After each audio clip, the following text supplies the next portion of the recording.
Today I am making a very refreshing summer beverage made from Roohafzha milk mango topped with sabza seeds.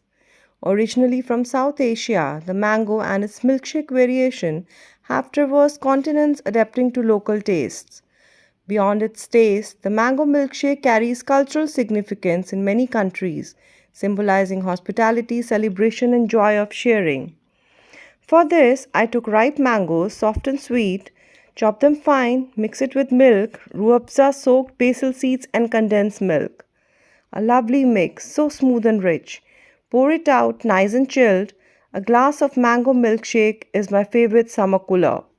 Sip it slow, no need to think, just beat the heat with this sweet drink.